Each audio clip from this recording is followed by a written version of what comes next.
आइए आइए भैया, अच्छी अच्छी चिड़िया ले जाइए।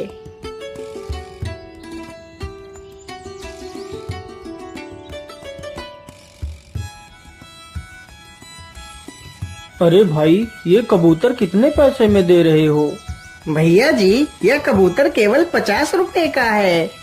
नहीं नहीं भाई, 50 रुपए तो बहुत ज्यादा मांग रहे हो। मैं तो इस कबूतर के सिर्फ 30 रुपए दूंगा। क्या करूं, वैसे भी अब जल्दी ही बाजार समाप्त होने वाला है और शाम भी होने वाली है। मैं ऐसा करता हूँ, जल्दी जल्दी से अपनी सारी चिड़िया बेच देता हूँ। अरे भाई, तुम कहाँ खो गए? क्या बात है? अरे कुछ नहीं भाई, ठीक है, तुम इसे 30 रुपए में ही ले लो। वो आदमी जल्दी से 30 रुपए निकाल कर देता है और कबूतर को ले लेता है। वह शिकारी देखते ही देखते कुछ ही देर में अपनी सारी चिड़िया बेच देता है। अरे वाह वाह, आज तो काफी सारे पैसे इकट्ठे हो गए हैं। चलो अब मैं जल्दी से सब्जियां खरीद कर घर वापस चलता हूँ। शिकारी जल्दी से कुछ सब्जियां खरीदता है और वहाँ से चला जाता है।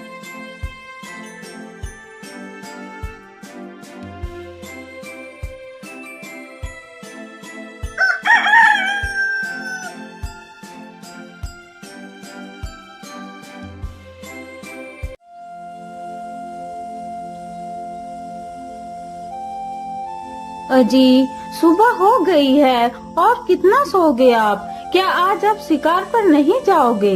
हाँ हाँ भाग्यवान, जाता हूँ, अभी जाता हूँ। शिकारी चुपचाप अपना जाल उठाता है और जंगल की तरफ निकल जाता है।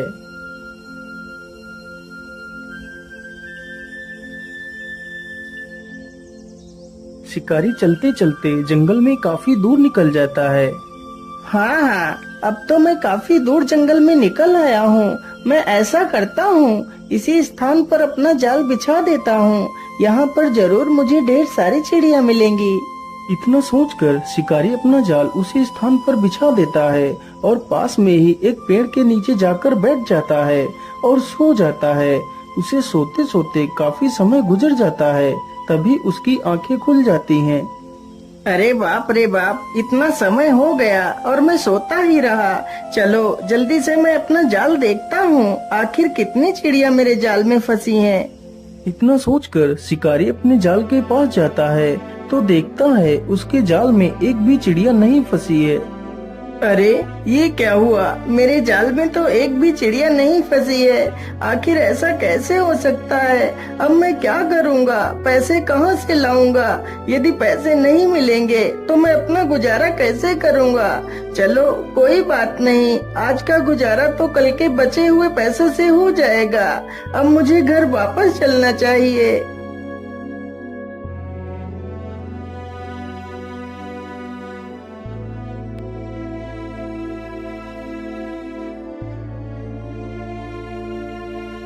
अगली ही सुबह शिकारी जल्दी उठ जाता है और जाल लेकर जंगल की तरफ निकल जाता है। क्या करूं, कल तो मुझे खाली हाथ ही घर लौटना पड़ा था, लेकिन आज मुझे कुछ भी करके चिड़िया तो पकड़नी ही पड़ेंगी। लेकिन आज मैं ऐसा करता हूं, आज अपने जाल को किसी नए स्थान पर लगाता हूं। ये सब कुछ सोचते हुए शिकारी जंगल में एक नए स्थान पर पहुंचता है। हाँ हाँ, यही स्थान ठीक रहेगा। मैं यहीं पर अपना जाल बिछा देता हूँ। इतना सोचकर शिकारी फिर से अपना जाल बिछा देता है और पेड़ के नीचे जाकर बैठ जाता है। अरे नहीं नहीं, मैं इस बार नहीं सोऊंगा। इस बार मैं अपने जाल पर नजर रखूंगा, आखिर मेरे जाल में चिड़िया क्यों नहीं फंस रही हैं। तभी देखते ही देखते कुछ ही देर में उसके जाल में कई सारी चिड़िया आकर फंस जाती हैं। तभी एक लोमड़ी उसके जाल के पास आती है और जाल को पकड़कर खींच लेती है, जिससे जाल में फंसे सारे कबूतर फर से उड़ जाते हैं। अरे रे रे दुष्ट लोमड़ी, ये तूने क्या कर दिया? मेरे सारे पंछियों को तूने छुड़ा दिया। मैं तुझे जिंदा नहीं छोड़ूंगा। शिकारी जल्दी से एक डंडा उठाकर लोमड़ी की तरफ दौड़ता है। लोमड़ी तुरंत वहाँ से भाग खड़ी होती है। बेचारा शिकारी उसका पीछा करते करते काफी दूर निकल जाता है। लोमड़ी देखते ही देखते जंगल में एक झाड़ी में घुस जाती है। अरे बाप रे बाप, इसके पीछे भागते भागते तो मेरी सांस ही फूल गई, लेकिन लोमड़ी तो हाथ नहीं लगी। जिस पेड़ के नीचे शिकारी खड़ा था उसी पेड़ पर एक पक्षी रहता था। तभी उस पक्षी ने अपना मल त्यागा तो वह मल सीधा उसी शिकारी के ऊपर जा गिरा। अरे राम राम राम, मैं तो वैसे इतना परेशान हूँ, ऊपर से इस पक्षी ने मेरे ऊपर ही मल कर दिया। छी छी। तभी शिकारी अपने हाथों से ही उस मल को साफ करने लगता है। अरे ये क्या, ये मल तो सोने की तरह चमक रहा है, कहीं यह सोना ही तो नहीं? अरे हाँ, यह तो सोना ही है। इस पेड़ के नीचे तो कितना सारा सोना पड़ा है, इतने सोने में तो मेरा पूरा जीवन सुखमय कट जाएगा। लेकिन इतना सारा सोना आखिर किस पक्षी ने किया है? जरा मैं इस पक्षी को देख लेता हूँ। शिकारी तुरंत ही पेड़ से दूर हटकर देखता है तो एक सुंदर सा सफेद रंग का पक्षी पेड़ पर बैठा है।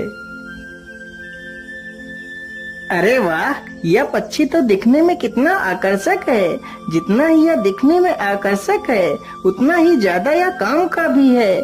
काश मैं इस पक्षी को पकड़ पाता तो मेरे पास इतना सारा सोना हो जाता कि मैं अपने पूरे राज्य में सबसे अमीर व्यक्ति बन जाता। इतना सोचकर शिकारी के मन में लालच आ जाता है और शिकारी जल्दी से उस सारे मल को इकट्ठा कर एक पोटली में बांध लेता है। मैं ऐसा करता हूँ, कल सुबह आकर अपना जाल इसी पेड़ के नीचे बिछा दूंगा और इस पक्षी को पकड़ लूंगा। इतना सोचकर शिकारी जल्दी से पोटली लेकर अपने जाल के पास जाता है और जाल लेकर अपने घर की ओर वापस चला जाता है।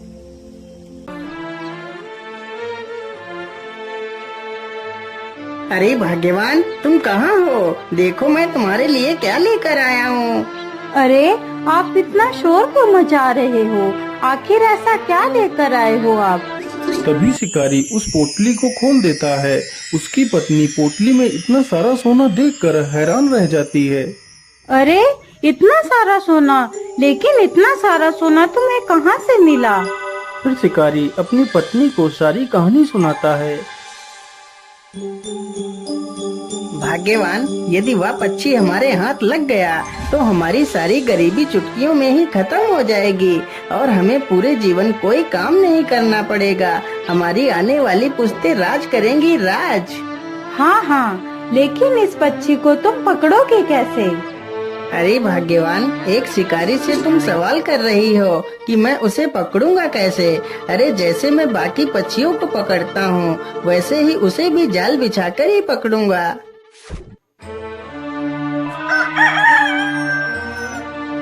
अगली सुबह ही शिकारी जाल उठाता है और जंगल की तरफ निकल पड़ता है।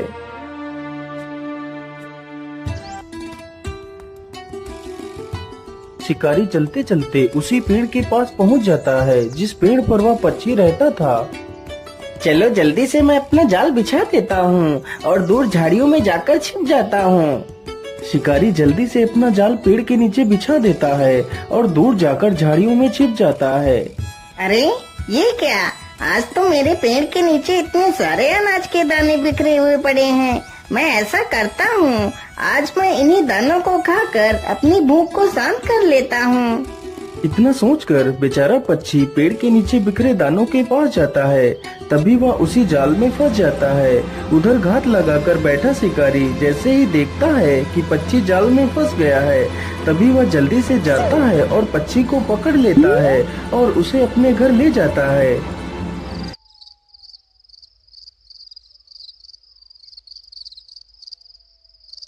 अरे भाग्यवान, देखो देखो, मैं उस पक्षी को पकड़ कर ले आया हूँ। अरे वाह वाह, आपने तो कमाल ही कर दिया। अब तो हम जल्दी ही अमीर हो जाएंगे। लेकिन भाग्यवान, हमने पक्षी को तो पकड़ लिया है, लेकिन मेरे मन में एक डर बैठ गया है। अजी, अब आपके मन में कैसा डर बैठा हुआ है? अरे भाग्यवान, हमने इस सोना देने वाले पक्षी को तो पकड़ लिया है, लेकिन जब कभी इसकी खबर राजा को मिल गई कि मुझे ऐसा कोई विचित्र पक्षी मिला है, तो राजा हम दोनों को फांसी पर ही चढ़ा देगा। अरे हाँ, आप बिल्कुल ठीक कहते हो।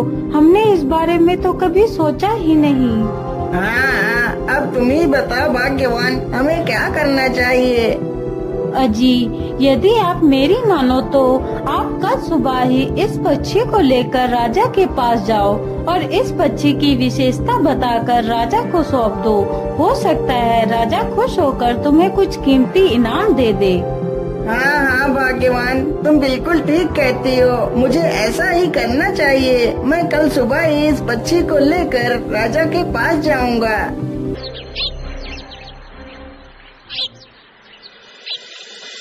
अगले ही दिन शिकारी उस पक्षी का पिंजरा उठाता है और उसे राजा के महल में लेकर पहुंच जाता है। महाराज, मेरा नाम चंपक लाल है और मैं एक बहेलिया हूँ। महाराज, मैं आपके लिए एक उपहार लेकर आया हूँ। उपहार? कैसा उपहार? आखिर तुम मेरे लिए क्या उपहार ला सकते हो?